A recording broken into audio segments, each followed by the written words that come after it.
if you do not have diabetes yet, you have to exert all effort to stay away from these diseases.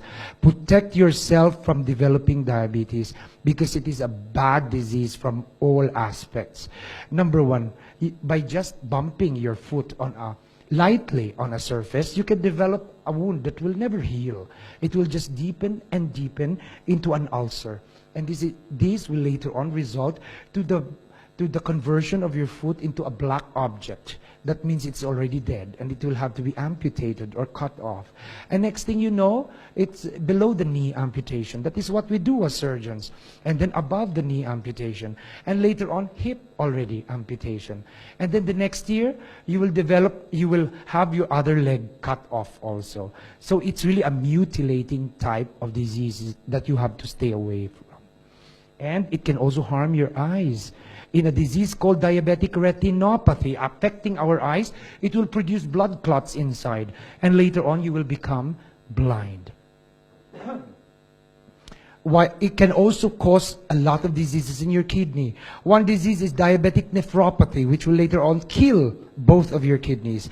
And once both of your kidneys are dead, then you cannot filter your toxins anymore. And you will have to go to the hospital once, twice, 3 times, 4 times a week to undergo dialysis. And in a country such as the Philippines, we cannot afford dialysis. It's something like 3,000 to 5,000 per session.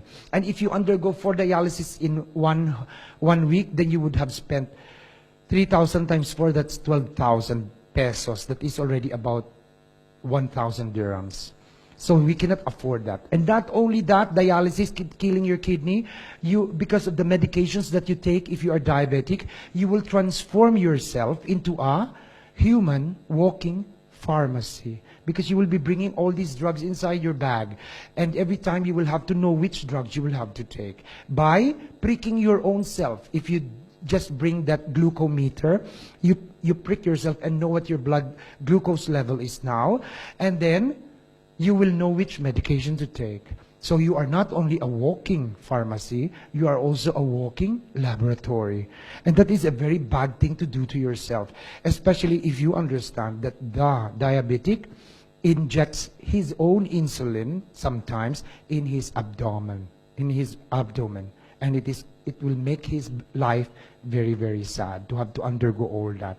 So here in DXN, we have the yes or no test that I developed for diabetes.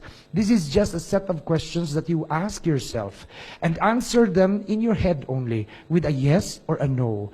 And you will count your yeses and you will know at least if now you have diabetes already, or you might develop it in the near future and you just don't know about it. So first question, is your age 40 years old and above?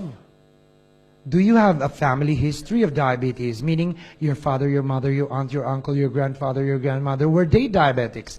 Third question, did you ever experience frequent hunger? You just ate, you want to eat again? Frequent thirst, you just took water and now you want to drink again? Or frequent urination, you just went to the comfort room and now you want to go again?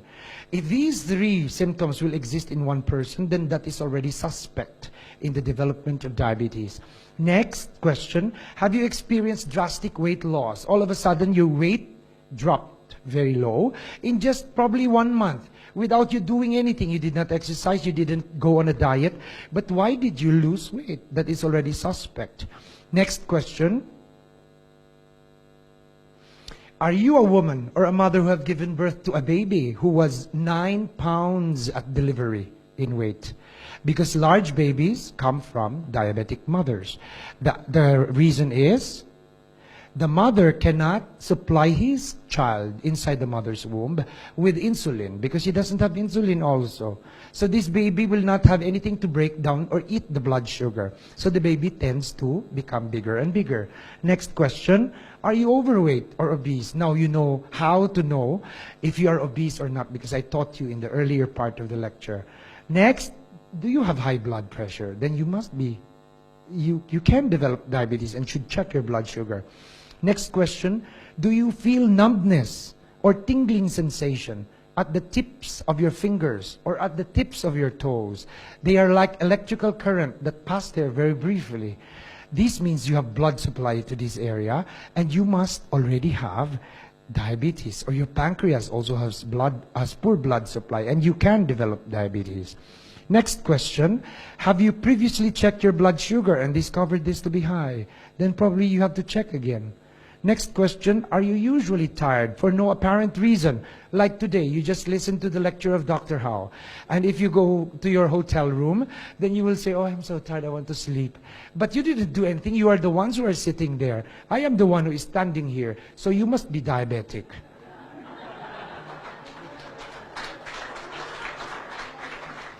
And the last question is, do you have a sedentary lifestyle?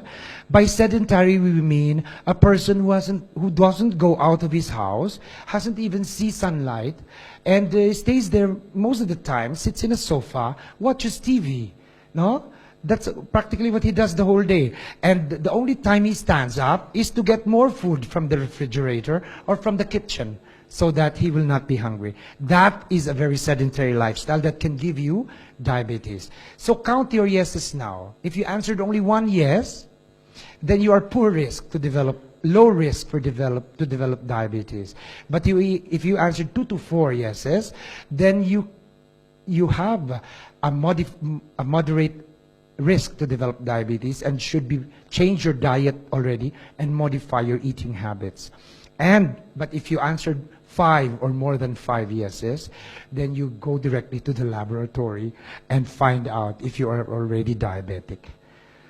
Next product we have to discuss is the lion's mane mushroom. Another very good product of ours that I was very sorry India doesn't have. But I wish many of our products later on will also go to India, because the more products, the more sales. That is common sense business. And I really want to be able to help our India people whom I've learned to love all these years, who have proven to be very hospitable and also very friendly. So the lion's mane mushroom may look like cushions and even toys, stuffed toys. That's how they grow in the forests as they attach to trees. And what is their application to our body?